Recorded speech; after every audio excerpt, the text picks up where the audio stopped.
97.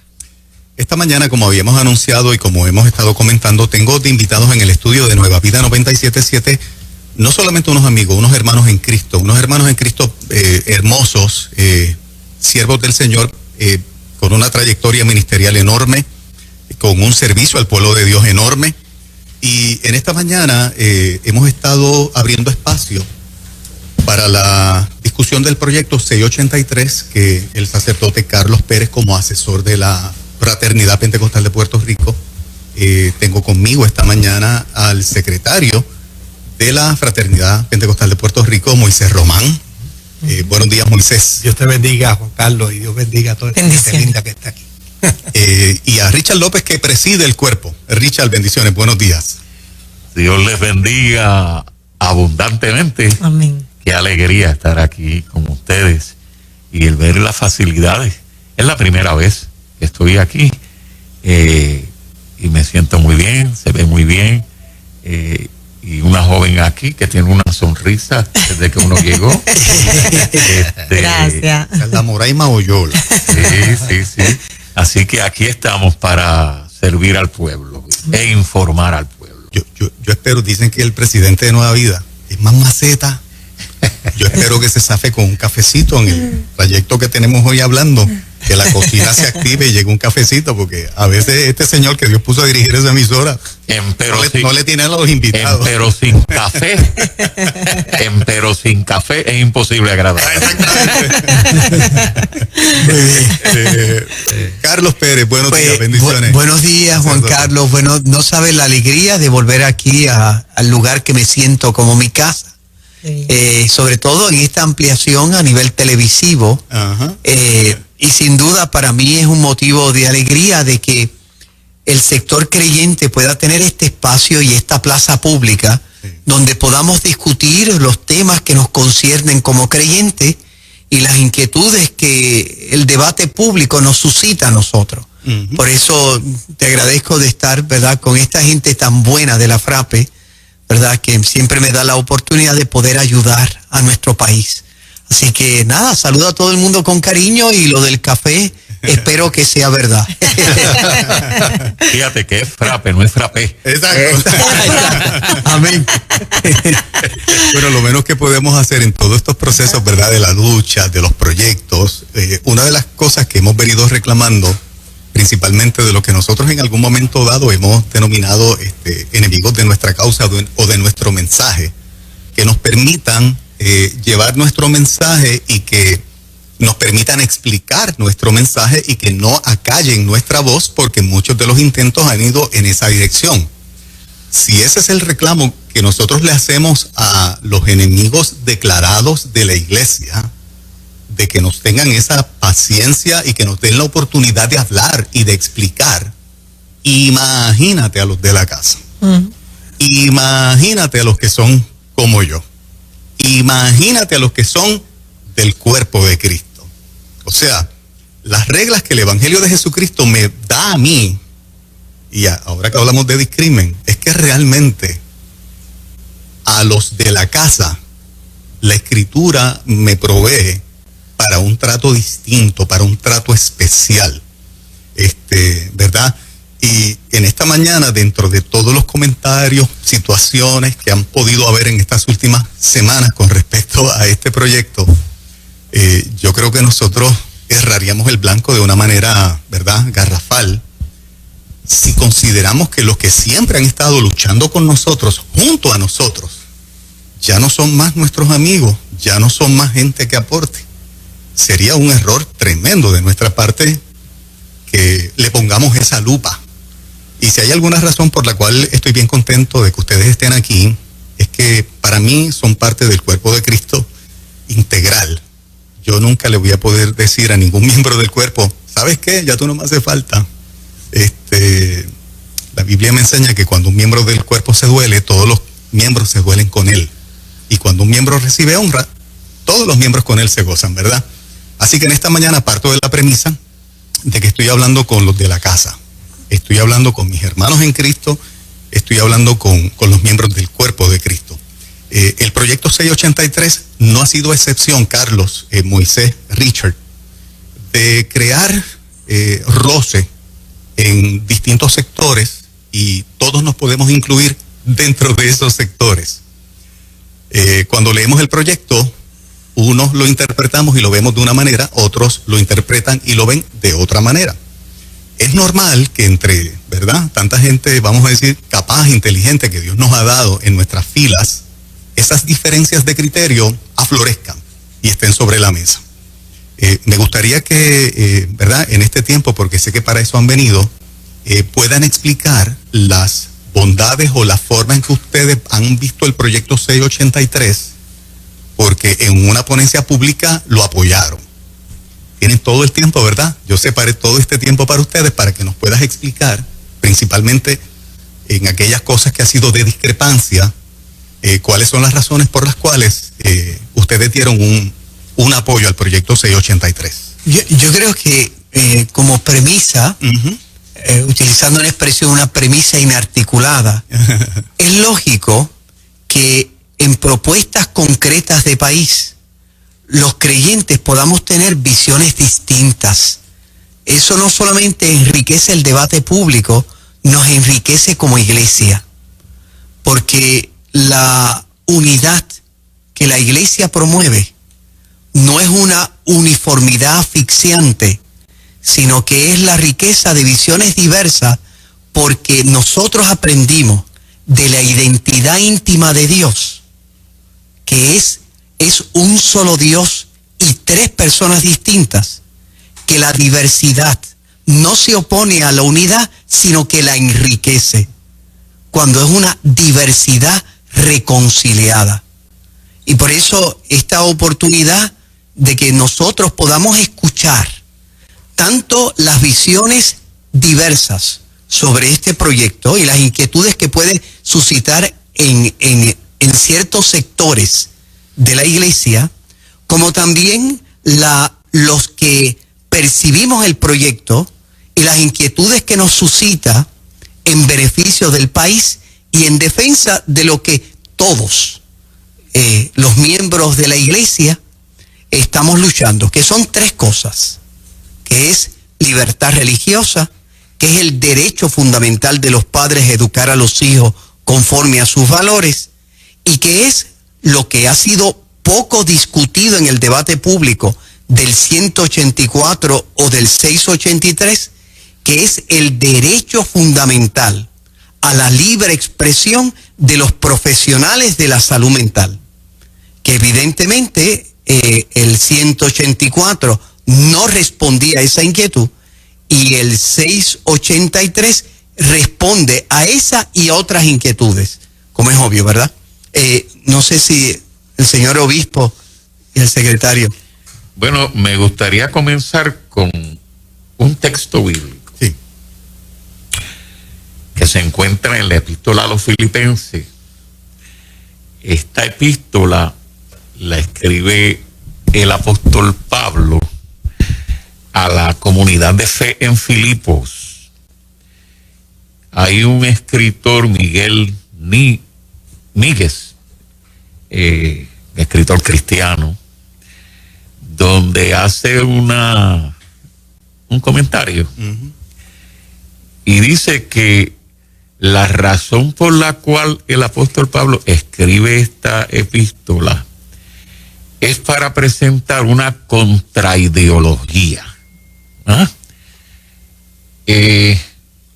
Prevalecía dentro de la sociedad romana una ideología que tenía que ver con el concepto de prestigio. Y aún dentro de los esclavos había esa situación de que uno miraba por encima del hombro al otro. Y el apóstol Pablo comienza su epístola diciendo que él y Timoteo son siervos de Cristo, que en el concepto griego, doulos, que se refiere a esclavo. El pensamiento paulino sigue creciendo y en el capítulo 2 presenta el gran himno cristológico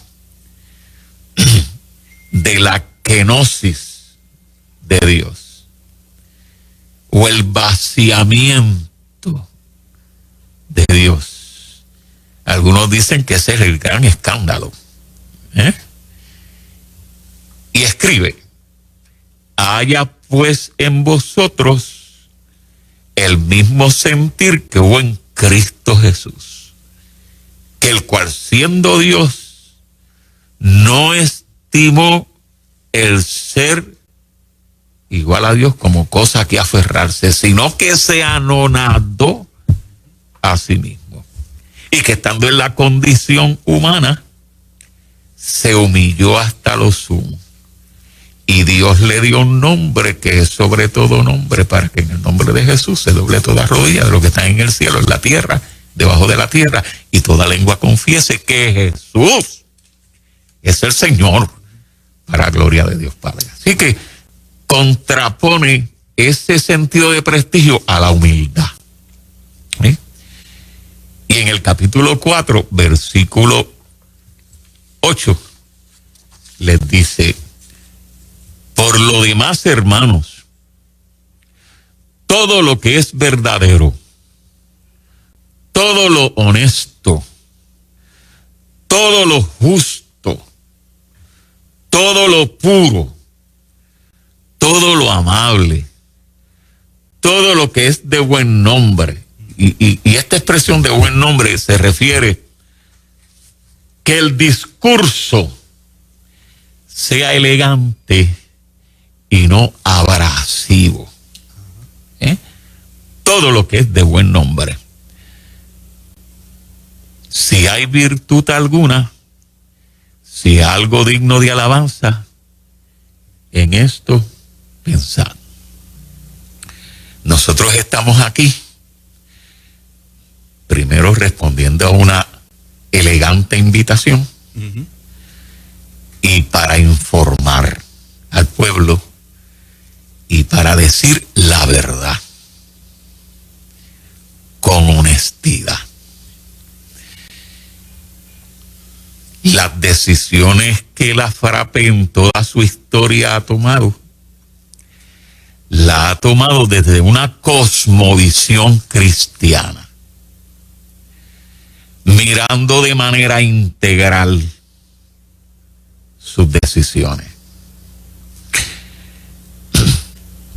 Nosotros recibimos una invitación de parte de la presidenta de la Comisión de Bienestar, la honorable Lizy Burgos, y la recibimos a través del señor Edwin Rivera Manso.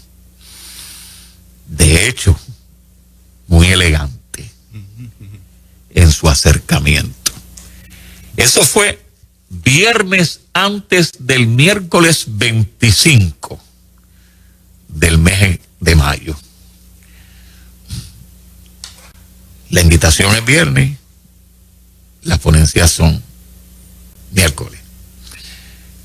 Pero nosotros, en nuestra preparación en contra del proyecto 184, que fue tenaz y vehemente, aquí me acompaña el flamante secretario de la FRAPE, que junto al vicepresidente de la FRAPE y al ayudante ejecutivo, el vicepresidente es el reverendo Iván de la Torre y el ayudante ejecutivo es el reverendo Neftali Marrero.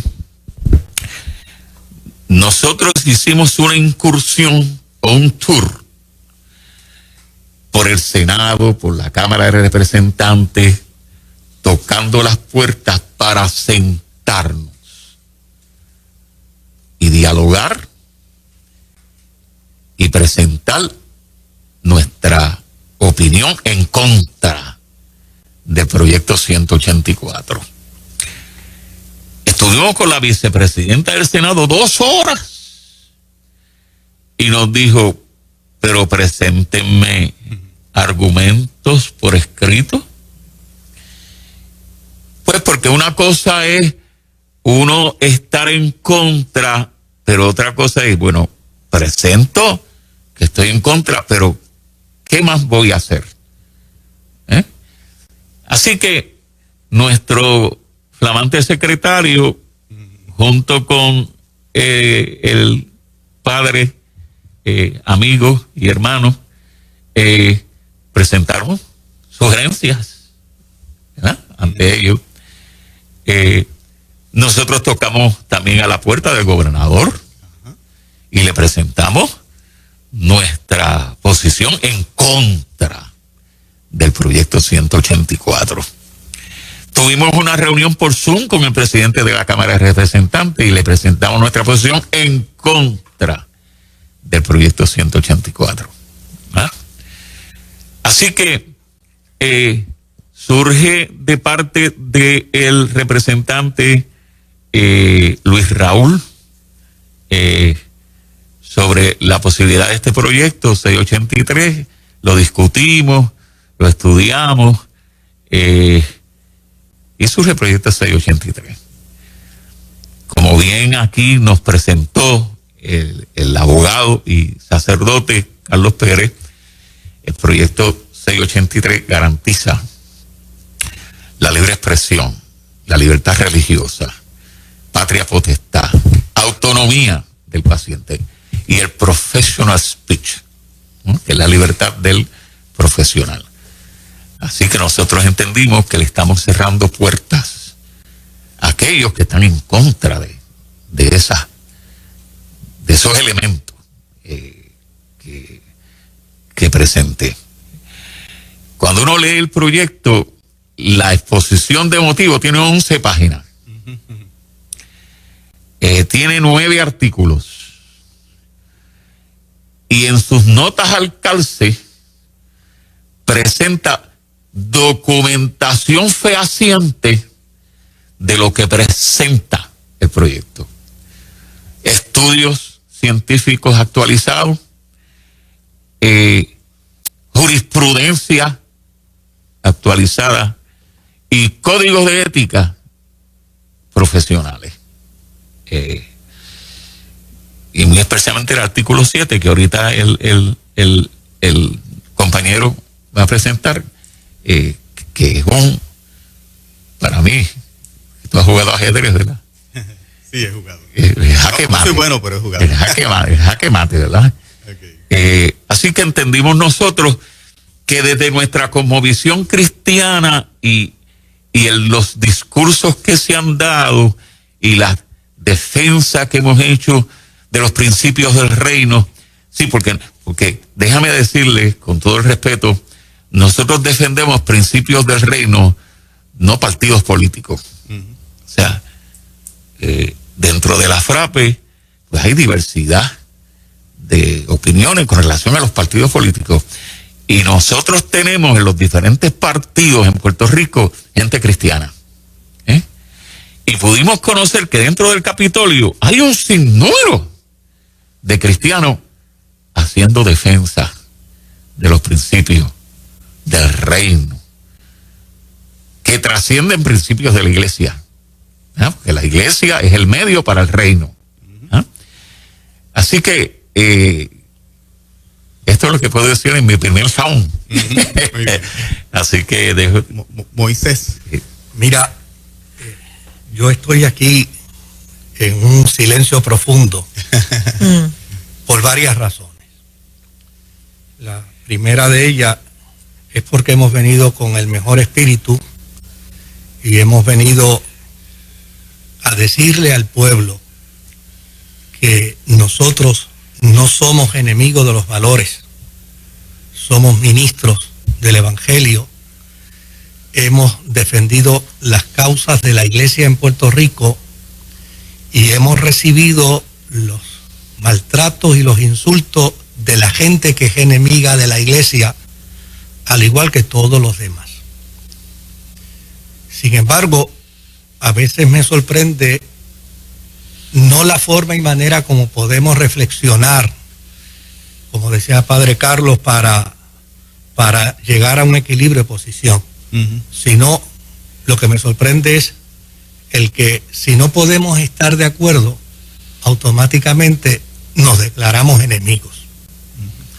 Por ejemplo, yo estoy mirando aquí los comentarios de las personas Y hay alguien que pregunta, dice, ¿por qué si el proyecto es tan bueno, un sector cristiano se opone?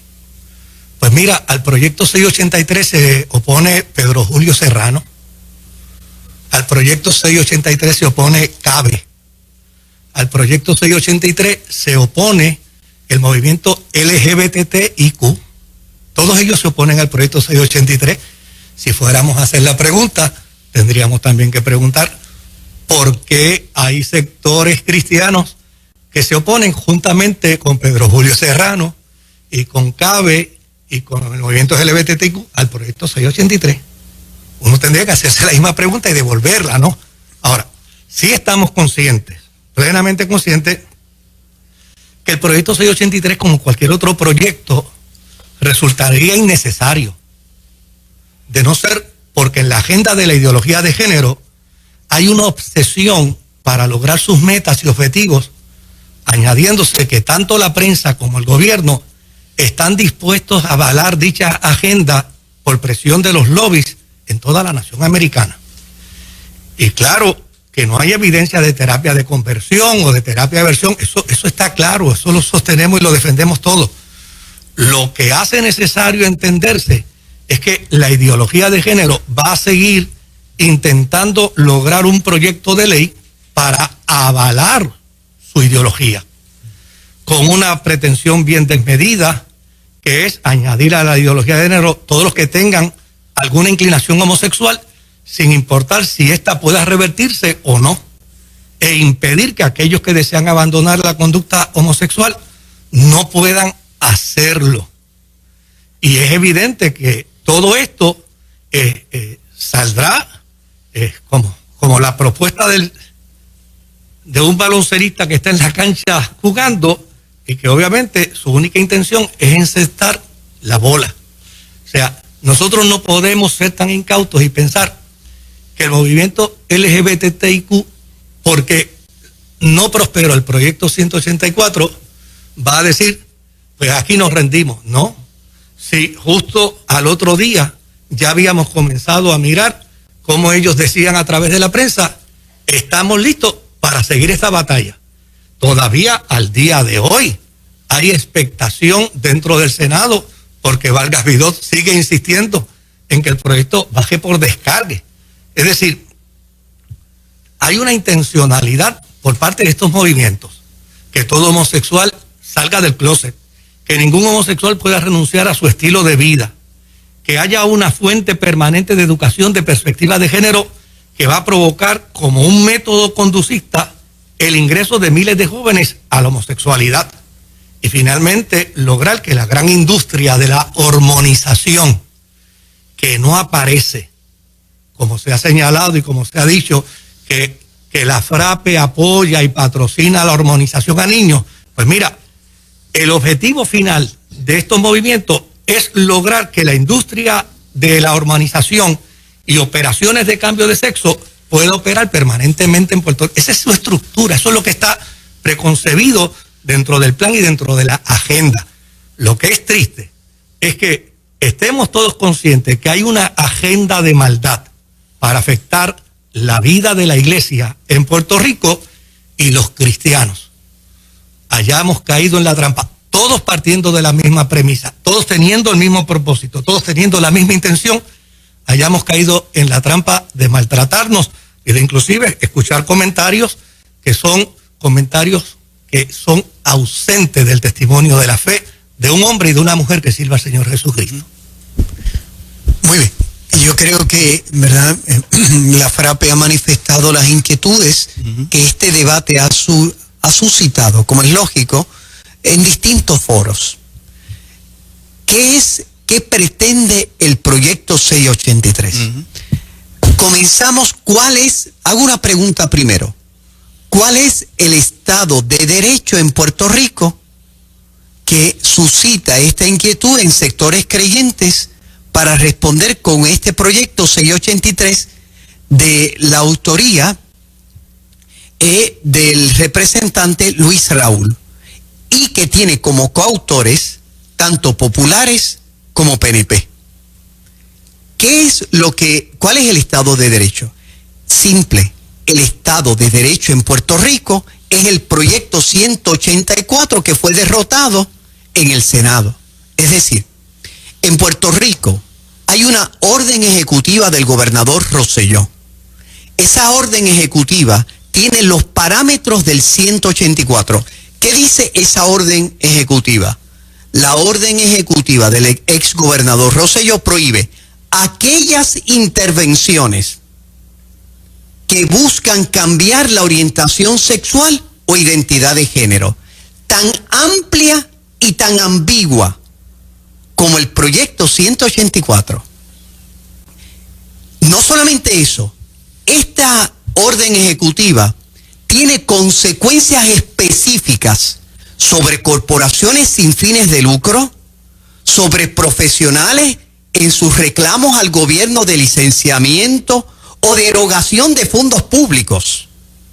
Por lo tanto, no es una orden ejecutiva que se queda como una especie de expresión bonita de que yo estoy en contra de esto y lo otro. No, es una orden ejecutiva que, partiendo de una concepción de lo que es la prohibición de las terapias de conversión, tiene consecuencias específicas, de tal manera que los colegios profesionales de la salud mental en Puerto Rico y las juntas examinadoras en Puerto Rico tienen la prohibición de las terapias de conversión siguiendo los parámetros del 184.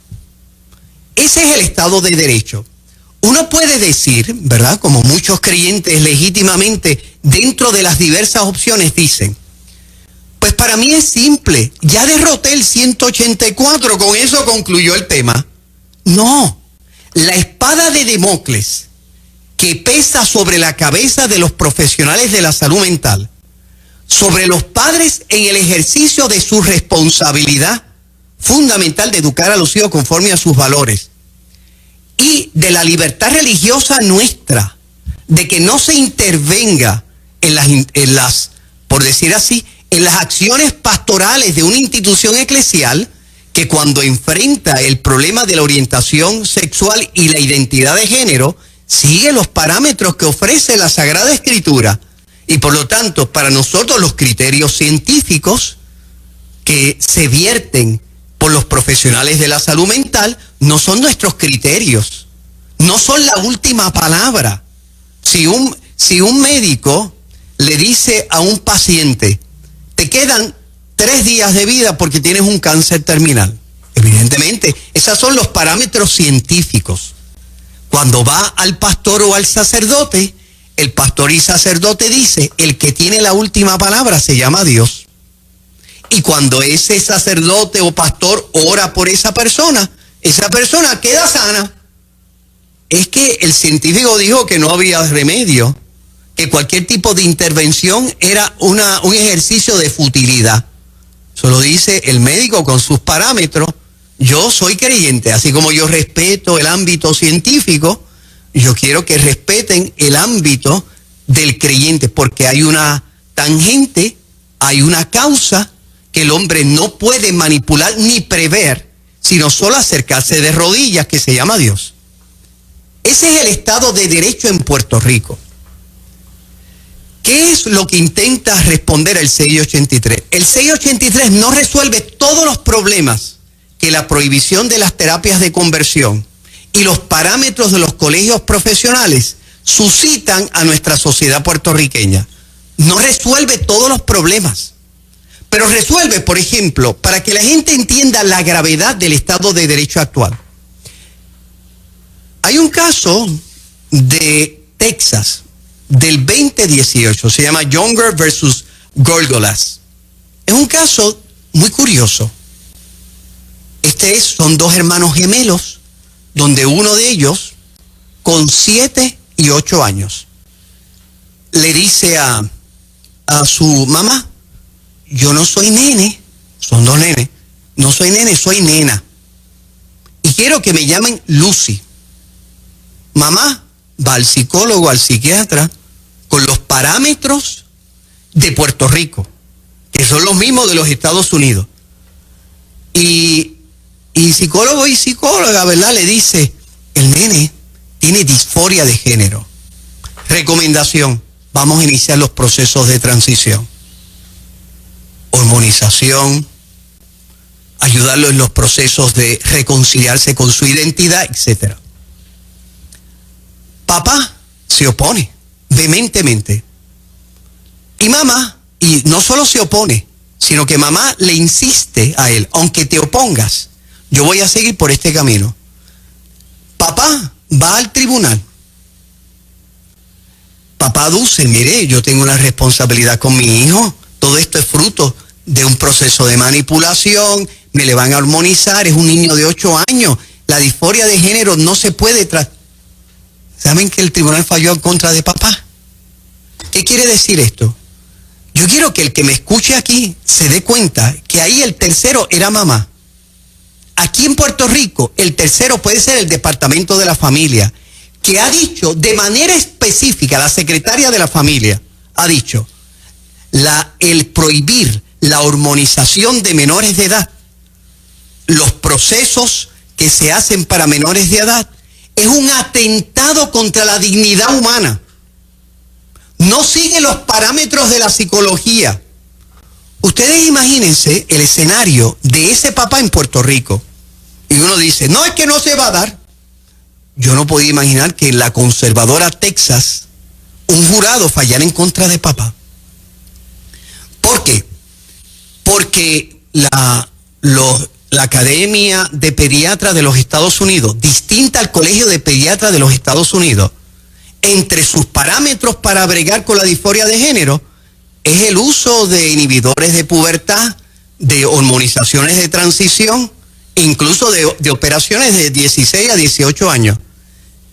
Cuando tú lees la Clínica Mayo, que uno dice, pero la Clínica Mayo habla sobre ese tema, ¿sí? Tiene toda una página de su website donde le está diciendo al público en general, miren, es que desde los 6 a 8 años ya un niño comienza y tiene claro los parámetros de su identidad de género. Me pueden decir, pues yo voy al tribunal. Muy bien. Si va al federal, le advierto, va a encontrar el tribunal más liberal de todos los Estados Unidos, el Circuito 1. Si llega al Tribunal Supremo, después de gastar chavo, dice, pues voy al de Puerto Rico. Sepa que qué juez le cae. Y cuando llegue al Tribunal Supremo, allí hay gente muy buena.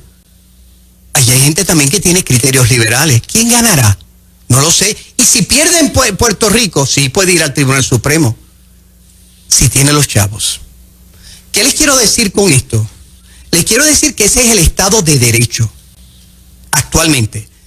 Que pensar que derrotamos el tema con la derrota del 184 es hacer como el avestruz, meter la cabeza en la tierra, no darnos cuenta que todo el cuerpo está fuera. Por eso, ¿qué es lo que pretende el 683? Simple. No resuelve todos los problemas. El problema de la hormonización de los niños, ¿verdad? De las terapias de hormonización. Ese es un problema que lo está afrontando el proyecto de la representante Lizy Burgos. Que estos tres que estamos aquí manifestamos nuestro apoyo y en el caso mío le hice una recomendación específica para, según entiendo yo, mejorar el proyecto. Claro, el proyecto de Lizy Burgos solo tiene como autora a ella, no tiene a nadie más. El proyecto de Lizy Burgos está iniciando unas vistas públicas, tendrá que persuadir a PNP y populares que le voten a favor. Por supuesto, todos los que estamos aquí nos vamos a empeñar, pero yo quiero que se dé cuenta la gente que el 683 no va a resolver ese problema que otro proyecto está planteando. El 683 resuelve 3 problemas que presentó muy bien el señor obispo. El problema de libertad religiosa, el problema que tiene que ver con el derecho fundamental de los padres y el problema que tiene que ver con el professional speech de los profesionales de la salud mental. Uno podría pensar, uno podría decir, ¿verdad? Bueno, es que es todo o nada. Sí, esa es una opción. O uno podría pensar como piensa el 683, yo lo que quiero es limitar daños. porque no voy a conseguir el todo con la presencia legislativa en este momento en el país, que no lo voy a conseguir en la legislatura anterior con el gobernante anterior, los gobernantes anteriores. Uh-huh. O sea, yo no puedo pensar, por ejemplo, el tema de las terapias de hormonización. ¿Hay un ambiente legislativo a favor de esas terapias? No lo sé. ¿Hay un ambiente legislativo para que los parámetros creyentes sean asumidos por los colegios de los profesionales de la salud mental o a nivel legislativo? No lo hay. Yo puedo optar con decir, no quiero nada, o me dan todo o no quiero nada. ¿Sabe cuál es el problema de la actitud de todo o nada? Que nos quedamos sin nada. Y en este momento histórico, esos grupos liberales que nosotros, ¿verdad?, decimos, esta gente nos están ganando la batalla, ellos comenzaron pidiendo, yo quiero un espacio como todos los demás. Redefinieron matrimonio, redefinieron lo que es la adopción. Después, ya no piden solamente ser iguales, sino ahora pasan a la segunda parte, el discrimen. Es decir, tú no puedes pensar ni imaginarte un mundo distinto en el cual no se reconozcan mis derechos. Muy bien. Ahora están en la tercera parte. Uh-huh. Ya no es simplemente que ellos dicen, yo quiero ser como tú. Ya no es simplemente que ellos dicen, no me discriminen. Ahora van a la tercera parte. Es que tú no tienes derecho a ser creyente porque tu opción es una enfermedad mental. Tú eres homofóbico, tienes un problema mental. Uh-huh. Y segundo, vamos detrás de tus niños porque tú no tienes derecho a educar a tus hijos según esos criterios. Y pensar de que tú puedes en tu trabajo seguir tu ideario, tampoco. Están en la tercera parte. Uh-huh. Ellos no comenzaron con todo o nada, ellos fueron quitando. Uh-huh. Y no nos dimos cuenta y fueron serruchando. Si nosotros pensamos que en el ambiente legislativo o en el ambiente estructural de este país hay personas que van a concurrir con nosotros 100%, no podré sacarlo todo con el 683, saco algo. Uh-huh. Evidentemente, el 683 no abre ninguna puerta que no esté en este momento ya abierta. El 683 lo único que hace es limita daños, clarificando el Estado de Derecho en nuestro país. Carlos, en esa dirección, no sé si terminaste para dar oportunidad a que yo, después de leer el proyecto, te pueda plantear algunas cosas para que como experto legal me las puedas aclarar. ¿Me permite solamente claro. Dos cosas más? Claro. El problema de lo que tiene que ver, ¿verdad?, con el derecho fundamental de los padres. Uh-huh. Este proyecto, en su página 14, en el artículo 3B, en el artículo 3D, perdón, página 14, dice lo siguiente: en cualquier tratamiento o terapia legal realizada por un profesional de la salud mental, será necesario el permiso de los padres respetando su derecho fundamental al ejercicio de la patria potestad sobre sus hijos. El problema de las terapias de hormonización, aquí se dice, usted no puede intervenir con un menor si no tiene el permiso necesario de los padres para ejercer su derecho fundamental. Segundo, el número 7, interpretación de esta ley. Dice, nada de lo dispuesto en esta ley se interpretará como que coarta o limita las facultades y deberes de los padres, de las madres, así como tampoco prohíbe o coarta a las iglesias e instituciones eclesiales, consejeros, consejeras espirituales o líderes religiosos, pastores y sacerdotes que en el ejercicio de la libertad religiosa estén actuando en su capacidad pastoral o religiosa, siempre y cuando se garantice el mejor bienestar y la dignidad de un menor de edad o de cualquier otra persona. Por último, tampoco esta ley limita o coarta a los profesionales de la salud mental, consejeros y consejeras, a discutir recomendar y realizar tratamientos legítimos y legales o expresar sus opiniones sobre cualquier tema. Ese es el número 7. Pero el modo como este proyecto expone lo que son las terapias de conversión es un modo descriptivo. Precisamente describe lo que son las terapias de conversión prohibidas y los que no son las terapias de conversión, por decir así, no prohibidas. Además, dice algo más. Dice, en todo proceso, por decir así, de los profesionales de la salud mental, en todos los procesos, la clave es el paciente, es el cliente. O sea, la clave no es el profesional de la salud mental. El cliente pone las metas de la terapia.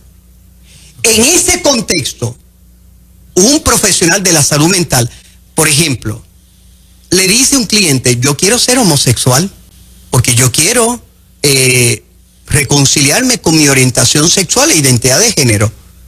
El proyecto dice claramente, él pone las metas.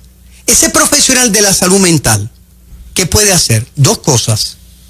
El profesional de la salud mental dice, como hacen hoy en día, le dice, mire, yo no me dedico a ese campo de la psicología, yo lo voy a referir a un profesional de la salud mental que sea experto en ese campo. Que aquí nadie está obligado a tener que dar terapias para homosexualizar a una persona que quiere ser homosexual. Pero de la misma manera, el proyecto clarifica que si yo voy a un profesional de la salud mental, lo dice en blanco y negro, y el profesional de la salud mental, yo le digo, mire, yo soy católico o yo soy evangélico, yo sigo los postulados de la Biblia, yo quiero que mi orientación sexual e identidad de género sea conforme a mis principios y mi ideario cristiano. Vamos a suponer que ese psicólogo o psiquiatra dice, mire, yo soy ateo, yo no, ¿verdad? Pero yo lo voy a referir a un profesional de la salud mental que yo sé que se dedica a ese tipo de terapias y procesos y acompañamiento, yo lo voy a referir allí. 2, ese profesional de la salud mental, 3, ese profesional de la salud mental tiene además otro derecho, lo dice aquí, vuelvo a leerlo, dice, tampoco esta ley limita o coarta a los profesionales de la salud mental, consejeros y consejeras, a discutir, recomendar y realizar tratamientos legítimos y legales o expresar sus opiniones sobre cualquier tema. Es decir, esa persona, ese joven que yo tengo que es creyente y quiere vivir su sexualidad según los parámetros, ¿verdad?, de su creencia y su ideario, el profesional de la salud mental clarifica el Estado de Derecho de este proyecto y dice, yo te voy a decir todo lo que yo pienso sobre ese tema. Yo te voy a ayudar en todas aquellas terapias consistentes, legales, etcétera. Lo dice claramente, o sea, no hay forma en que alguien pueda decir que aquí están obligando a los profesionales de la salud mental a tener que dar terapias de homosexualización si son creyentes. Aquí en ningún momento se le está diciendo se va a hormonizar a los niños. No, el Estado de Derecho actual posibilita eso, sí, posibilita una intervención indebida sobre los padres, sí. Gracias. Por eso este proyecto lo clarifica. El 184 no tenía ninguno de esos parámetros. Al contrario, lo que hacía es que abría una nueva puerta. Y dicho sea de paso, en las conversaciones públicas, en los debates públicos de los autores, ellos decían continuamente, para ellos el problema no eran los profesionales de la salud mental, que no pudieron probar ni uno. Solamente el distinguido senador Vargas Vidó decía, sabemos que hay unos por Bayamón y Río Piedra y estamos velándolo porque vamos para encima de ustedes. Es como cuando hay gente que dice, no, en la luna hay una base de marcianos. Han tomado fotos por todos lados. Y dicen al final, cuando ya le enseñan la foto, pero de que los hay, los hay. No hay forma de argumentar con una persona así. Ahora, lo que la diferencia entre aquel proyecto y este es fundamental, porque clarifica, vuelvo a insistir y lo he dicho 3 veces, el Estado de Derecho. Pone al paciente en el centro de cualquier proceso terapéutico. Pone a los padres a decidir con los menores. Este no es un proyecto hecho para menores. Este es un proyecto que elimina, dicho sea paso, a recomendación de ciertos sectores creyentes, elimina a los menores adultos. Si esto es un atropello a la dignidad humana, pues ese atropello, por decir así, por último, para abrirme a las preguntas. Se ha centrado la discusión del 184 y del 683 y tal vez del proyecto de Lizy Burgos, de alguna manera, en torno a si en Puerto Rico hay terapias de conversión. No pudieron probarlo.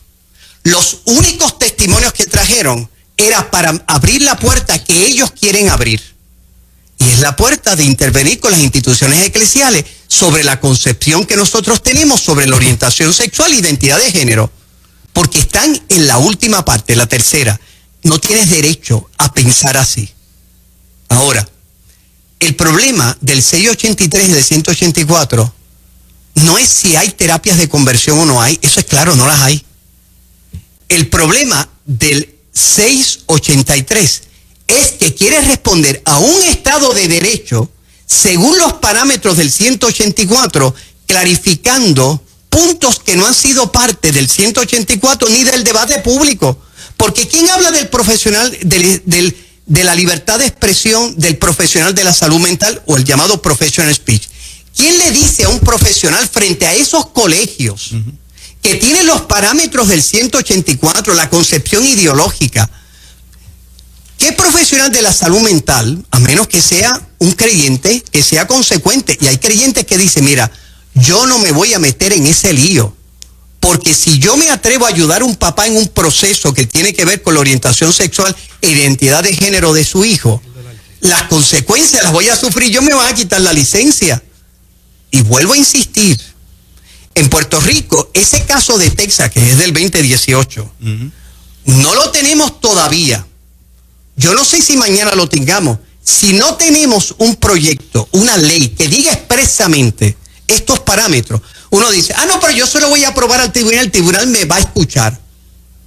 Los que tenemos un poquito de tiempo en esta práctica y hemos litigado en los tribunales, y yo creo que Proyecto Dignidad ha podido ver que cuando yo veo las cosas claras, los que están allí no la ven tan clara como yo. Si yo no lo tengo claro en el Estado de Derecho, estamos exponiendo, de nuevo, hay 3 opciones. Derroté el 184, estoy tranquilo. Segunda opción, voy a limitar daños, porque la realidad es que yo no voy a convencer a todos los legisladores y por lo tanto yo intento lo que puedo en beneficio mío sin abrir una nueva puerta. Y tercero, todo o nada. O me lo dan todo como yo lo quiero o no tengo nada. Eso al final me quedo yo sin nada y los otros se quedan con todo. Eso es más o menos así. Pero ahora me abro a las preguntas, cualquier inquietud que puedan tener. Aquí mis compañeros pueden hacer planteamientos también, tanto Fernán como Moraima. Hay un par de cositas, al final dijiste algo, porque hiciste una afirmación ahora al final, Carlos, que va en la línea de decir que este proyecto no es para menores, no es para niños. ¿Escuché bien? Sí. Este proyecto C83, ¿qué edad comprende? Esa es la primera parte que me tiene confundido. Todo ser humano. Si los parámetros que aquí se indican sobre los profesionales de la salud mental y los parámetros que se indican aquí sobre libertad religiosa, etcétera, y el derecho de los padres, es todo ser humano. O sea, los niños son seres humanos. Sí, pues claro. Los incluye. Están todos incluidos en este proyecto, en los parámetros que este proyecto intenta salvar. Cuando yo leo el proyecto, yo desde las vistas, o sea, yo quería tener un criterio propio en el ejercicio de mi responsabilidad como comunicador, productor de este programa y quien está al frente de esta emisora. Quería tener un criterio propio y un análisis propio de todo el proceso. Así que me dediqué un montón de horas el lunes a ver los procesos de las vistas, la ponencia de ustedes, las preguntas y respuestas y demás colegas que estuvieron allí. Y las preguntas que hacían los legisladores. Una de las situaciones que empezó a llamarme la atención precisamente en cuanto al proyecto es que luego de ver las vistas y leo el proyecto, no veo que el proyecto dice en ninguna parte niños o adolescentes o menores. Solamente menciona menores en el artículo 7, precisamente al final. Y la primera pregunta que te tengo es esa. Cuando yo leo en el proyecto cliente, paciente, persona, yo puedo poner niño, niña o adolescente y no he alterado absolutamente nada. O sea, se refiere también a un niño, a una niña o a un adolescente. O sea, no cambia nada. Me explico. Voy a leerte un parrafito corto. Página 2. Este proyecto de ley clarificará la prohibición de las terapias de conversión. A su vez, afirmará lo que es legítimo realizar en el contexto de un tratamiento terapéutico que pretenda explorar el desarrollo de una identidad de orientación sexual en el marco de la autonomía del cliente. Si yo pongo en el marco de la autonomía del niño, porque niño y cliente es la misma cosa, ¿cierto? ¿Cierto? Ok. O sea, el proyecto en esta página 2 reconoce autonomía en el niño. Lo que pasa es, Juan Carlos, Ajá. que los proyectos hay que leerlos en unidad, Okay. no separados. Este proyecto dice, no es solamente el 7, donde habla de niños, en el D3, de lo que tú leíste, Ajá. dice específicamente. Dice ese principio que tú me estás leyendo, Ajá. pero dice, añade, por decir así, en el menor de edad, ¿cuál es la clave? La autonomía del paciente. ¿Cuál es la clave? En cualquier tratamiento o terapia legal realizada por un profesional de la salud mental, será necesario el permiso de los padres respetando su derecho fundamental al ejercicio de la patria potestad sobre sus hijos. Es decir, sí, nene va a ver a terapista y terapista tiene que seguir, lo dice el proyecto, las indicaciones que da papá. Y tú me dices correctamente, es que los incluye a todos, incluye a todos, clarificando que en el caso de los menores de edad, tienes que seguir estos parámetros. Es que yo quiero, el psicólogo dice, es que el nene tiene disforia de género y yo creo que hay que darle terapia de hormonización. Dice el proyecto específicamente, en cualquier terapia, etcétera. Papá es el que dice sí, sí o no, no. Ustedes me pueden decir, me podrías tú preguntar, es que yo creo que las terapias de hormonización son un atentado contra la dignidad humana. Claro que sí. Pero nuestro Estado de Derecho reconoce a papá tener la última palabra sobre los procedimientos de salud mental con respecto a los menores. Ese inquietud que tenemos nosotros los creyentes con respecto a los menores, ese es el proyecto que la representante Lizy Burgos intenta, por decir así, convencer a sus pares de la justeza de lo que ese proyecto plantea. Esa inquietud que podemos tener todos, que eso se le debería quitar a un papá, la facultad de poder decidir, que ningún ser humano en este Puerto Rico pueda decidir hormonizar a los niños, esa es parte del debate que tendrá que darse en la legislatura. Uno puede decir, vamos a meterlo todos aquí. ¿Cuál es el problema? Que al final esa cuestión en concreto puede hacer que legisladores que no son de nuestro bando, que tenemos que darnos cuenta, no tenemos mayoría creyente allí. Esos legisladores digan, pues como ustedes quieren meter eso, pues no les voy a votar a favor. Entonces, ¿qué va a suceder? Perdemos la oportunidad de ¿qué? De limitar daños, de clarificar el Estado de Derecho. Es que es todo o nada. Sí, eso es una opción. Esa es una opción. No es la opción que han utilizado los que hoy nos tienen puestos en las cuerdas.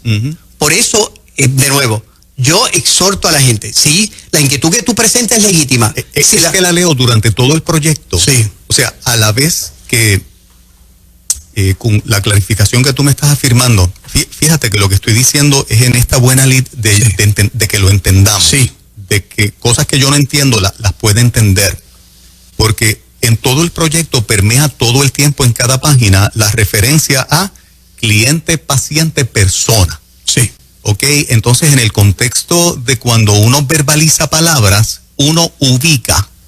Cuando utilizamos la palabra paciente, persona, cliente, nosotros pensamos en personas adultas.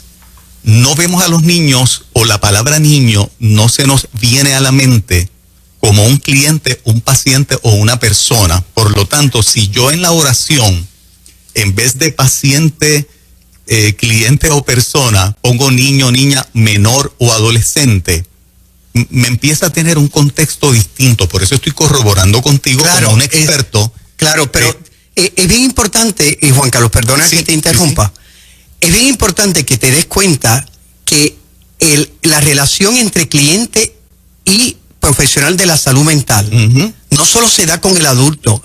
El cliente es el niño con respecto a su profesional de la salud mental. Correcto.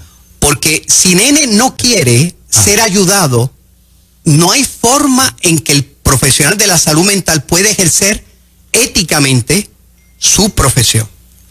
Pero el profesional de la salud mental tiene que tener dos oídos. Tiene que escuchar. Papá es el que determina. Nene es mi cliente que yo quiero ayudar. Papá me está diciendo, tengo unas inquietudes con mi niño, qué sé yo, de conducta. En la escuela le da puño a todo el mundo. Y nene dice, ay, que a mí no me importa lo que pueda decirle papi.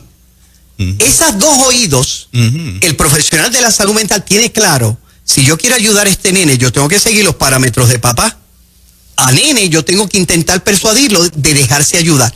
Toda la técnica que se utiliza, pero no es extraño, o sea, el niño es cliente. Papá no pierde su responsabilidad ni su derecho fundamental por el hecho de que nene esté en un contexto de profesional como cuando está con el médico. El médico puede pensar, mira, yo creo que el nene hay que darle vitamina C. O vamos a ponerlo más tonto. Yo creo que el nene no debe comer hamburger, dice el médico. Y papá dice, yo soy el que determina, deme las razones.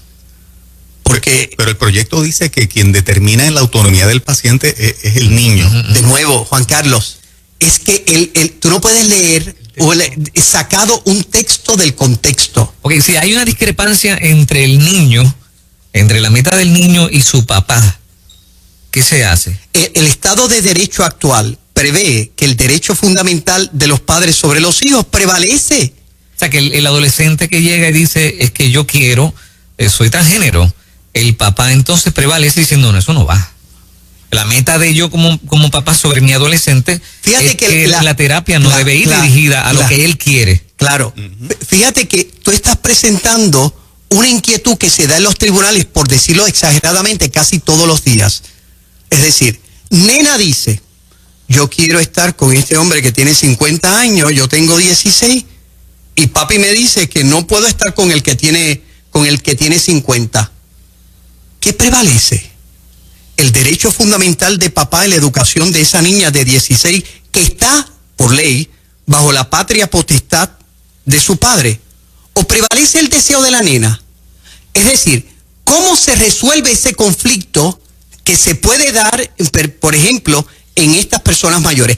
¿Cómo se puede resolver ese conflicto? Claro, papá puede resolverlo con nena diciendo, yo soy el que mando. Yo soy aquí el papá, el cheche de la película. O papá intenta persuadir a nena. O papá intenta buscar ayuda para intentar persuadir a nena.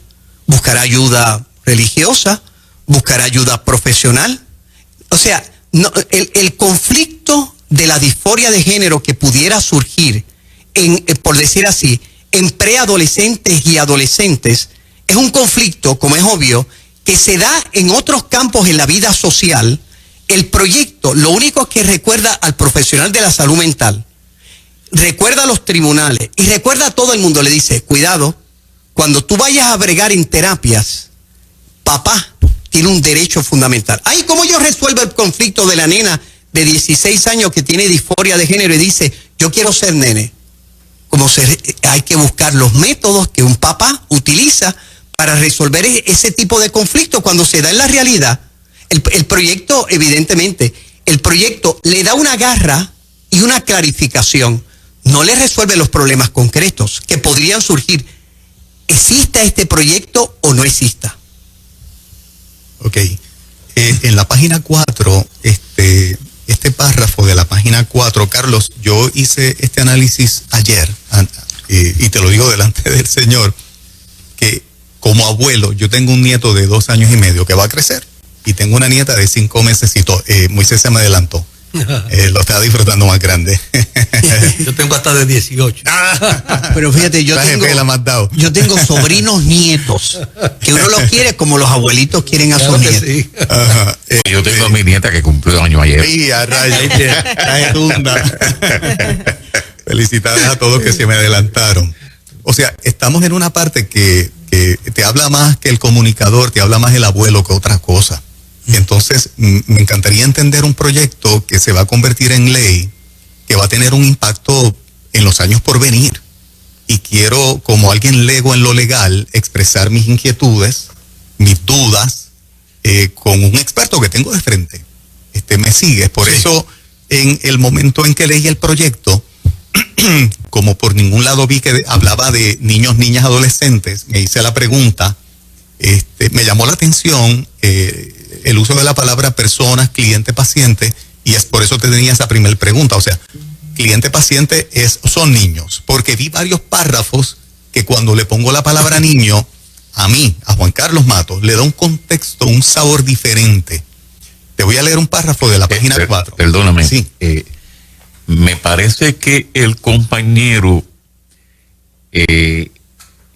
está presentando de lo general a lo específico. Ajá. Que en esa concepción general están menores, están adultos. Claro, si esta es la exposición de motivos. Ajá, sí. Y luego va entonces a lo específico, donde presenta el artículo donde habla de los menores. O sea, que en esa exposición de motivos presenta lo general y luego más adelante presenta lo específico, ¿verdad? Que en eso general está incluido menores y adultos. Juan Carlos, Ajá, sí. si me permite una nota, por favor. Claro, seguro. Me acaba de escribir el representante Luis Raúl, el autor de la medida del proyecto 183, y me pone una nota, está aquí escrita, donde dice, si los alivia incluir niños y adolescentes, lo añadimos. Sí, tremendo, eso está tremendo, porque para efectos de la lectura que hacemos, yo lo veo en el ámbito de peligro, no en el ámbito de seguridad. Por eso estoy pidiendo al experto que me aclare. Juan Carlos, porque veo la línea de afirmar esa autonomía del paciente. Autonomía del paciente, esa autonomía del niño. Está implícito. Evidentemente. Quiero ver la parte positiva que el proyecto le da a esa autonomía. O sea, claro. cuánto, por ejemplo, Juan Carlos tiene este hijo, yo tengo 2 varones que son adultos, tiene este hijo adolescente de 12 años, que le dijo a Juan Carlos Matos, el presidente de Nueva Vida, papi, yo, qué sé yo, yo quisiera ser trans, yo creo que estoy en el cuerpo equivocado. Y en la medida en que le busco ayuda con un profesional de la salud mental que tenga mis principios y mis valores, veo en el proyecto que ese profesional está impedido si cuando el nene mío esté allí diga, papi me trajo porque es el presidente de Nueva Vida, pero yo siento ir en la línea trans y me quiero quedar trans. Yo vine de donde usted porque él me trajo. Y que ese profesional de la salud le tenga que decir a ese niño de 12 años, yo no puedo intervenir contigo porque tú me estás afirmando en tu autonomía como paciente, cliente, persona, que quieres afirmarte trans. No puedo darte ningún consejo porque la ley que produjo el 683 me impide ni siquiera llevarte en otra dirección o sugerirte, porque el proyecto lo que establece es que en última instancia o te afirme o no te diga nada, porque si te digo algo arriesgo mi licencia. ¿Estoy interpretando bien? Mira, déjame darte un ejemplo para poder ilustrar y contestar tu inquietud. Vamos a suponer que un niño de 12 años le dice a papá, mira papá, yo quiero irme a vivir solo, no quiero vivir más con ustedes, pues yo quiero trabajar, etcétera. Niño de 12 años. Estoy diciendo un ejemplo tonto para que poder ilustrar lo que quiero decir. Evidentemente, ese niño no tiene la madurez para tomar una decisión que tiene esas consecuencias, como tampoco la decisión sobre disforia de género. Yo quiero afirmar, porque evidentemente un profesional de la salud mental que brega con ese asunto, pues dirá, mira, el 90 al 80% de los niños, cuando llegan a la adultez, se reconcilian con su identidad biológica. Pero el papá se alarma, este nene está pidiendo una cosa que no tiene ni sentido, es una locura. Lo lleva a un profesional de la salud mental para que le ayude a su niño, ¿verdad? Por decir así, encauzarlo adecuadamente, vamos a suponer. El profesional de la salud mental tiene a nene, su cliente. Para poder ayudarlo, nene tiene que consentir, porque yo no puedo, evidentemente, intervenir con un niño si el niño no quiere ser ayudado. Y el profesional de la salud mental, ¿verdad?, intentará persuadirlo, intentará hacerle entender, intentará a ese niño que tiene al frente de decirle, ¿verdad?, las consecuencias que tiene. Intentará a ese nene decirle, mira, no te viene bien, todas las razones que pudiera aducir ese profesional con ese niño que quiere vivir solo. Al final, si nene no quiere ser ayudado, pues el profesional de la salud mental pues tiene que cerrar la puerta. Ahora, esa conversación, ese intentar persuadir, ese buscar métodos, dice el artículo 7º, interpretación de la ley, dice: tampoco esta ley limita o coarta a los profesionales de la salud mental, consejeros y consejeras, a discutir, recomendar y realizar tratamientos legítimos y legales o expresar sus opiniones sobre cualquier tema. Ese profesional de la salud mental que tiene ese niño con disforia de género al frente, le podrá decir todos los argumentos que considere oportuno para intentar persuadir a ese niño que se deje ayudar por un profesional de la salud mental. Aquí no le coarta nada. Pero si nene, como en el ejemplo hipotético que presenté, insiste, yo quiero reconciliarme con mi identidad de género, que yo entiendo, yo soy una niña atrapada en un cuerpo de varón. ¿Qué hace el profesional de la salud mental? Como haría en cualquier otra situación como esa, donde el cliente se cierra, mira, no lo puedo ayudar, le dice a papá, papá, lo siento, no lo puedo ayudar, no se quiere dejar ayudar. ¿Y papá qué va a hacer? Pues papá utilizará otros métodos, qué sé yo, irá a buscar al pastor, irá a buscar al sacerdote, intentará leer lo que en internet aparece, intentará persuadir argumentos, y como nosotros somos creyentes, orará para pedir a que su hijo le pueda tener la iluminación adecuada. El 184 cerraba la puerta para él. Exacto. El 184, a ese profesional de la salud mental que se atreviera a poder manifestar sus opiniones, a poder manifestar lo que dice aquí, recomendar y realizar tratamientos legítimos y legales, o expresar sus opiniones sobre cualquier tema, tenía consecuencias éticas, pérdidas de licencia, etcétera, etcétera, etcétera. Por lo tanto, si tú miras el artículo 3, ¿verdad? Que son las definiciones, ahí la clave es la autonomía del paciente. Él es el que pone las metas. Con la excepción que en el caso de los niños, dice expresamente, papá es el que toma la determinación. Pero ese ámbito de papá está limitado hasta que el niño exprese lo que quiere. Exprese lo que quiere. ¿En qué sentido? Explícate un poco. Como el proyecto le reconoce la autonomía al niño de lo que quiere en un tratamiento terapéutico, y nadie puede meterse con la autonomía del niño, papá está limitado hasta que ese niño exprese su voluntad. O sea, mi ámbito queda, que esa fue la línea que Jesús Manuel Ortiz te hace en la vista, de que a la hora de un niño ir a un profesional de la salud, ¿quién determinaba finalmente? Esa es la pregunta que te hizo este legislador, o sea, la estoy repitiendo. Sí. Que ¿quién determinaba, papá o niño? Recuerdo que contestaste niño. depende, o sea, vamos a clarificar, déjame clarificar ese punto. Vuelvo a insistir, el proyecto habla de la autonomía del paciente, ¿verdad? Sea niño, sea adulto, sea persona mayor. El proyecto dice expresamente, las metas las hace el cliente, pero en la letra D especifica, dice expresamente, papá es el que toma las determinaciones. Cuando está el paciente, el niño, cuando está frente a su profesional de la salud mental, el profesional de la salud mental sabe por qué papá lo trajo, cuál es la meta que él quiere de esa, por decir así, de esa relación paciente con cliente. Muy bien. Pues allí inicia el proceso, como se hace en cualquier tipo de ayuda profesional. O sea, no es solamente para la disforia de género, es que en cualquier otra ayuda, cuando papá lleva al psicólogo, al nene, el papá le dice al psicólogo, esto es lo que yo quiero. Y si tú no puedes ayudarme, pues yo busco otro psicólogo. El nene, cuando está frente al profesional de la salud mental, es cliente, tiene que querer ser ayudado.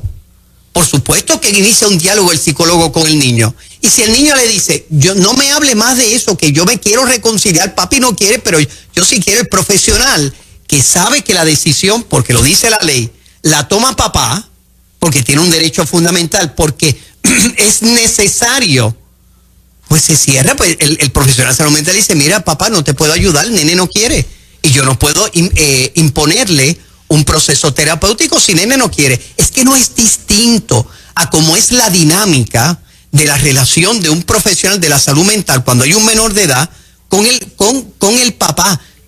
Es siempre igual, no es distinto. Esto clarifica el Estado de Derecho y le dice a todos los profesionales de la salud mental, usted no puede persuadir a un niño que no siga los parámetros que su papá en su proceso educativo da. Tan sencillo como eso. De nuevo, si tú separas este artículo 3, ¿verdad? De las letras A, B y C, de esta D, no vas a poder entender lo que poner el balance entre la autonomía del paciente cuando está frente a su profesional. O sea, es un ejercicio de hermenéutica. Claro. Y el derecho fundamental de los padres, que de nuevo, esta relación es la que se da todos los días cuando un papá lleva a su nene al profesional. Papá tiene las metas, profesional habla con nene, intenta persuadirlo, etcétera, porque no es distinto. Lo único es que se clarifica que en estos asuntos de orientación sexual e identidad de género no es la excepción. Eso no está en el 184. El añadirle a esto, ponerle nene o nena, dicho sea de paso, puedo decirlo porque no es una cosa ofensiva. Se eliminó niño porque el proyecto originario 683 en sus borradores era responder a las inquietudes en torno a los niños, a los menores de edad. Porque cuando se les dio cuando yo les di el proyecto a buenos amigos, como es la senadora Joan o es el licenciado Juanma Frontera, para que me presentaran sus inquietudes. Entre las inquietudes que me presentaron es precisamente que no se centren los niños, porque el proyecto 184 tenía como versallo, por decir así, los niños. Y ella entendía que tenía que sacarse los niños del horizonte, por decir así, de este tipo de polémica o debate público. Lo cual yo entendí perfectamente y por eso es que se incorporó y se eliminó toda referencia específica a los niños, incluyéndolo en ese sentido de persona humana. El niño no tiene autonomía. ¿Ah? El niño no tiene autonomía. El niño no tiene autonomía. La autonomía la retiene papá. La autonomía... Vamos a hacer... Entiendo la inquietud y es lógica. Sí, pues es que es la cosa de que el nene, otra vez, el nene dice, es que de la manera que quiero ser ayudado, es que quiero ser trans. El papá dice que no, el profesional entonces va a decir no, pero es lo que diga papá. Te voy a dar un ejemplo del derecho español para que puedas entender a lo que yo quiero llegar. Porque me imagino que el profesional, algunos dirán, hey, espérate, vamos al departamento de la familia, aquí hay un problema, o sea, el nene quiere una cosa y yo tengo que defenderlo. cuando vaya al departamento de la familia, papá, si tiene esta ley aprobada, le va a decir, bueno, aquí dice que yo soy el que toma las decisiones, no es departamento de la familia. Ok. Pero vamos específicamente a lo que me estás planteando. Este es el caso de un niño de 13 años que sus padres españoles son testigos de Jehová. Va al médico, en el procedimiento, el niño tiene una caída, el procedimiento le tienen que poner transfusión de sangre.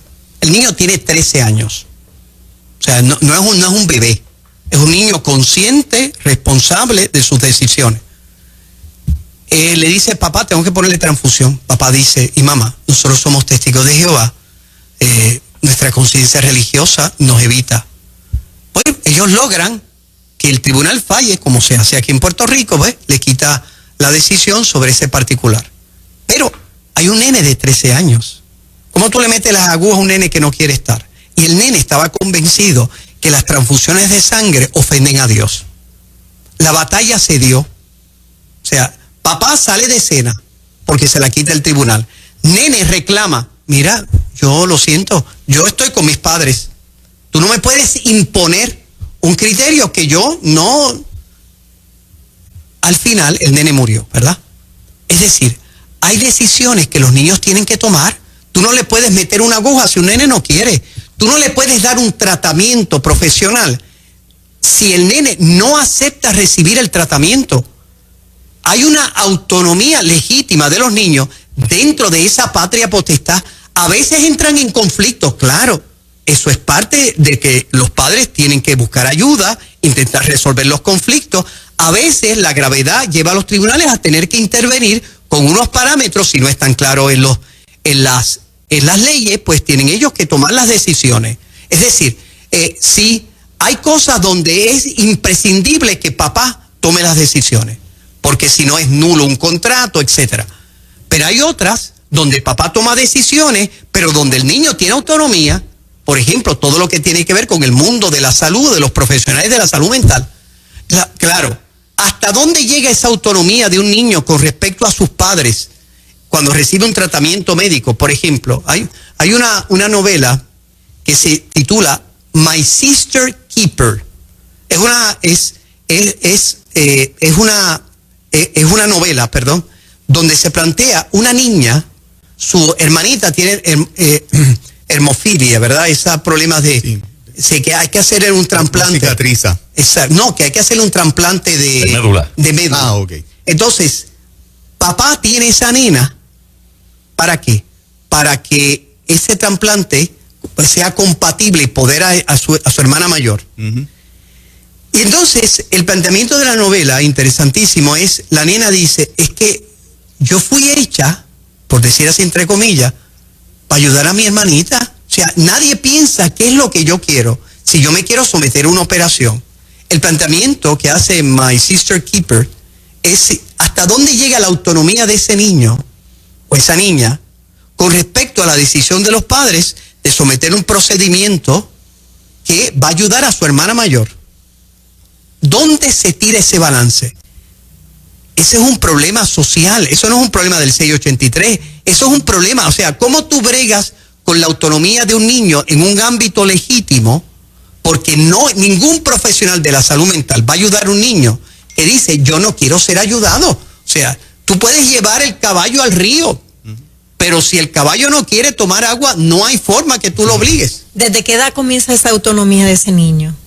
Desde que tiene uso de razón, como es obvio. O sea, evidentemente un nene de 7 años, o sea, un nene de 4, papá toma todas las decisiones. Ajá. Pero desde que el niño tiene uso de razón y es capaz de decir, mira, yo no quiero los zapatitos negros, sino los zapatitos azules, pues papá tiene que iniciar, ejerce su autoridad y él es el que va a decidir. Pero evidentemente en el desarrollo de ese niño, papá tiene que ir respetando esos ámbitos de autonomía que van creciendo. No es lo mismo un niño de 7 años o de 13. Es decir, un nene de 7 años, papá le dice, vamos a misa, vamos al culto. Pero un nene de 15 años... pues lo más probable es que papá y mamá no le pueden decir como al de 7. Hay una autonomía, todavía ellos están bajo la patria potestad, pero hay un ámbito de autonomía. Yo no puedo llevarlo al culto. Un nene que me dice, yo no quiero ir a la iglesia, No me obligues a ir a misa, a escuchar ese cura que siempre está hablando allí y me aburre. O escuchar ese pastor que no quiere escuchar más. Hay unos ámbitos de autonomía que el proyecto dice, cuando habla de la autonomía del paciente, tiene que ser entendido, porque lo dice expresamente el proyecto, dentro de esos parámetros.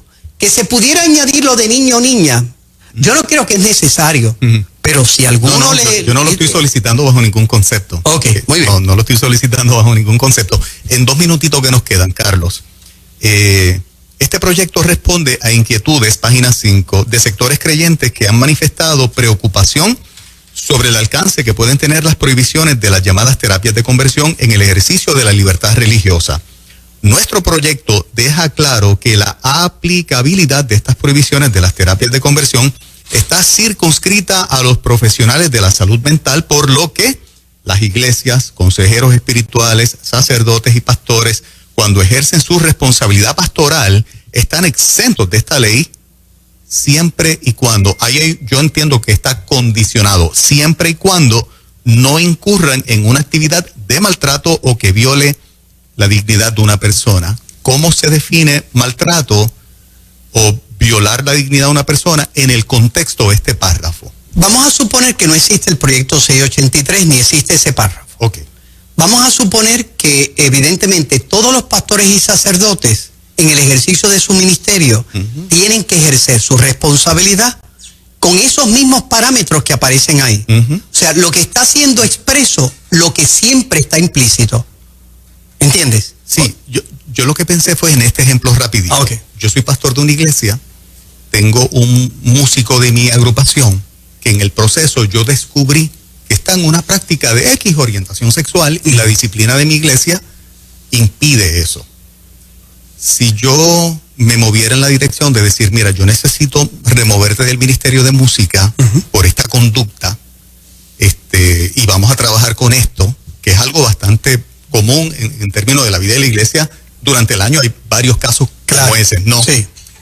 Si este muchacho dice, Juan Carlos me maltrató y violó mi dignidad humana porque aunque yo no fallaba un ensayo, yo no fallaba un culto como músico, su acción de sacarme del grupo constituyó maltrato y humillación.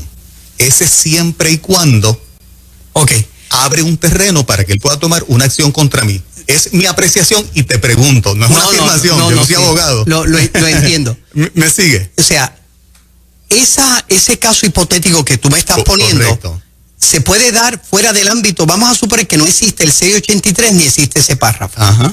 Esa inquietud que tú presentas ya ha sido parte del debate de los tribunales y siempre de manera unánime se resuelve a favor de las instituciones eclesiales, porque las instituciones eclesiales, lo que se llama la excepción ministerial, toman las determinaciones con respecto a quién ministra, cómo ministra y cuándo ministra. Y esto no afecta eso en nada. No afecta. Lo único que hace expreso.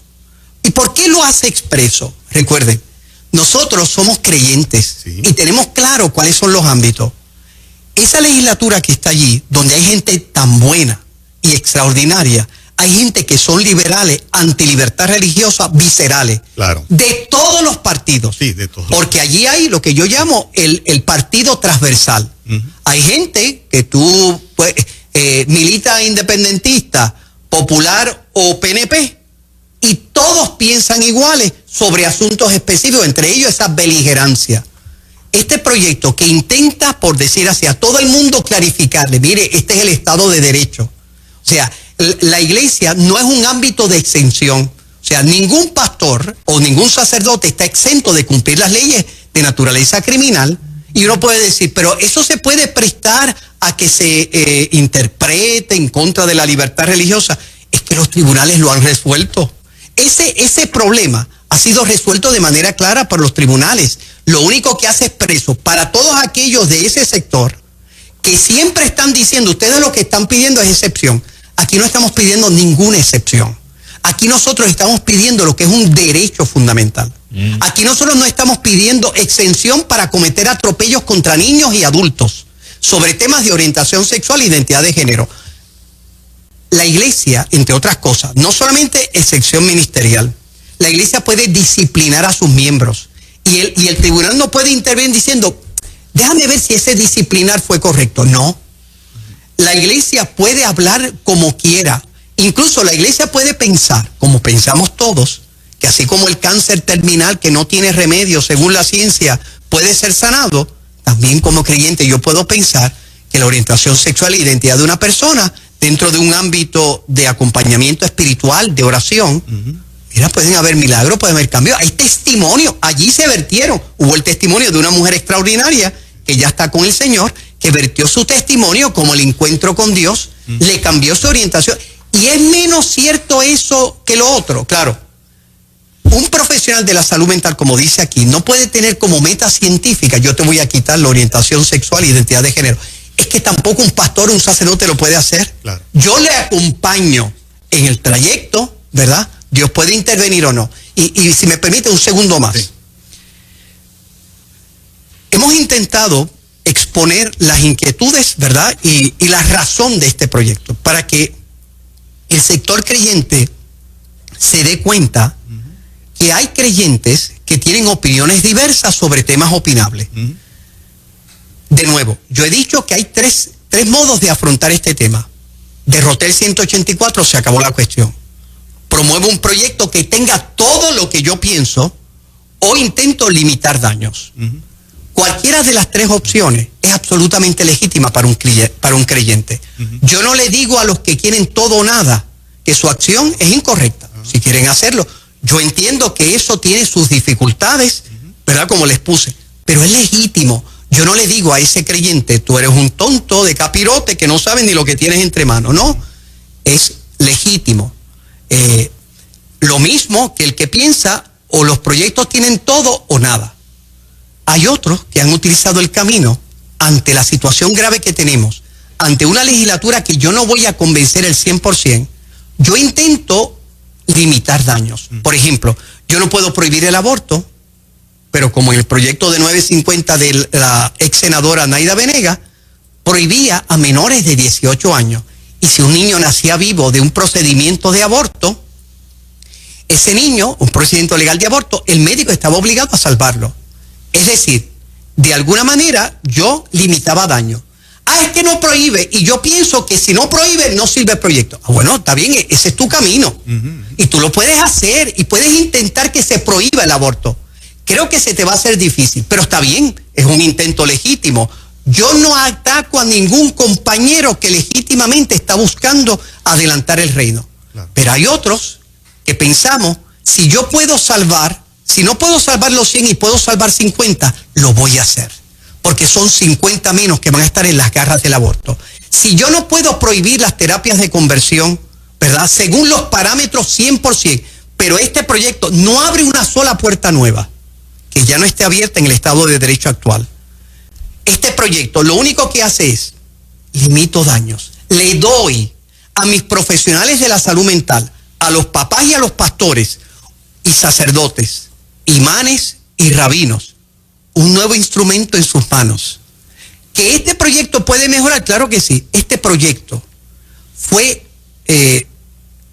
dado previo a que fuera sometido a decenas de creyentes, abogados, médicos, algunos que militan en un partido o que militan en otro partido. El representante Luis Raúl, me consta, y tengo que decirlo en justicia, se reunió con Penepos y con Jaldarriba. Y lo digo de broma para que la gente me entienda. Se reunió con Penepos y Jaldarriba y se reunió con sectores también de Proyecto Dignidad. Y estuvo horas con distintos. Y les dijo, porque así fue, les dijo, mire, por ejemplo, algunos decían, mira, vamos a añadir las terapias de hormonización. Le digo, mira, si yo añado eso, el proyecto no llega ni a primera base. Pero haz un segundo proyecto y yo lo coauspicio. Es decir, cuando alguien dice, no, es que yo tengo las inquietudes estas, muy bien, viértala. Hay vistas públicas, ahora van a ver, siguen las vistas públicas. Perdóname, y a ese proyecto de Lizy Burgos, nosotros lo defendimos. Sí. Lo defendimos, así mismo es. Y el representante Luis Raúl inclusive lo defendió y dijo que iba a votar en favor de los dos proyectos. O sea que y se ha mantenido, fue interesante, inclusive en la ponencia del licenciado Lucas Escribano, cuando el licenciado Lucas Escribano terminó, solicitó que se reconsideraran unas posturas y unas posiciones que él entendía que eran necesarias. Y el representante no titubeó en decirle, envíemelas por escrito, que yo las voy a considerar. Y de inmediato el juez Lucas Escribano dijo, si esto se considera, yo considero el 683 un extraordinario proyecto. O sea, no vemos otra razón para que la gente pueda asumir una postura de hostilidad hacia el proyecto. Es más, todas las personas a los que yo le di el proyecto, y algunos han hablado aquí legítimamente, tengo aquí el email de una persona que yo te lo mandé. Me dice, es más, no digo nombre por respeto a la persona, ¿verdad? Pero la persona me dice en un momento determinado y con toda legitimidad, me dice lo siguiente, para que lo leo un segundito. Dice, leí el proyecto, me parece bien, por si no llegamos a matar el 184 en el Senado. Es decir, nadie del sector creyente a los que se le consultó y se les consultó para que dieran sugerencias, para que dieran sus opiniones, como en todo proceso legislativo, no todo lo voy a alcanzar, etcétera, etcétera, etcétera. A ver. ¿Alguna palabra final, Richard y Moisés? Sí, agradecemos en gran manera, Juan Carlos, que nos haya dado esta oportunidad. Vuelvo y repito, la FRAPE, desde su cosmovisión cristiana, apoya este proyecto, y vuelvo y digo, manteniendo un discurso elegante, no abrasivo, entendiendo que somos hermanos y que hay diferencias, pero nos une el amor de Cristo, ¿verdad? Y la historia de la FRAPE está ahí, que ha sido defensora de los principios, no solamente de la iglesia, del reino, y que estamos para facilitar y que podemos discrepar, pues, desde diferentes ámbitos, pero nuestra meta es seguir construyendo el reino sobre esta tierra. Lo demostraron el año electoral cuando, ¿verdad?, hicieron distintas actividades, proveyeron distintas entrevistas en línea a promover valores. Y verdad, fue algo que está ahí también y que es imborrable y que yo personalmente les agradezco. El año pasado y nos unimos a ustedes en esta actividad tremenda que hubo. Correcto. Que los quiero felicitar. Sí, la visita de Agustín Laje. De Agustín Laje. Nos unimos tan pronto ustedes hicieron el acercamiento, entendimos que teníamos que respaldar esa actividad. Y se lo agradezco de corazón. Moisés. Agradecemos muchísimo la oportunidad. Creo que cuando hablamos al respecto, te solicité que hicieras todas las preguntas, indistintamente la que fuese, porque queríamos dejar meridianamente claro cuál es nuestra posición como Fraternidad de Concilios Pentecostales frente a este proyecto. Y aún así, todavía no cerramos la posibilidad de extender puentes de comunicación con aquellos hermanos nuestros que laboran y luchan en favor de los valores de nuestro país para dialogar y para conversar. Yo creo que es digno de sentarnos a meditar si los movimientos LGBTIQ están en contra del proyecto 683 vehementemente, con todas las fuerzas del corazón. Hay que preguntarnos entonces, ¿y por qué ellos están en contra del proyecto 683? Bueno, pues están en contra del proyecto 683 por todo lo que el padre Carlos acaba de explicar y acaba de plantear. Ellos se sentaron a analizarlo y descubrieron que este proyecto, a su agenda, a su plan, a su proyecto de hostilidad contra la iglesia, no les conviene bajo ninguna circunstancia. Tenemos que tener cuidado que nosotros mismos no vayamos a caer en la trampa de ubicarnos en una postura y en una posición donde le estemos haciendo coro a aquellos que son enemigos de los proyectos que la iglesia representa. Gracias por estar aquí. Gracias, Juan hora Carlos. y media al aire. Te doy las gracias, te doy las gracias por esta oportunidad de hermano, sabe el cariño que te tengo y realmente de poder discutir como creyentes con la serenidad de que todos queremos llegar a la misma meta, que como yo dije en un mensaje que envié a todo el mundo, en lo necesario, unidad, en lo opinable, libertad, pero sobre todo, caridad. Gracias, Juan Carlos. Gracias. Bendiciones. Excelente día, los bendigo. Amén. En Rutas Nueva Vida 97.7. En breve, la pastora Marlene Arroyo.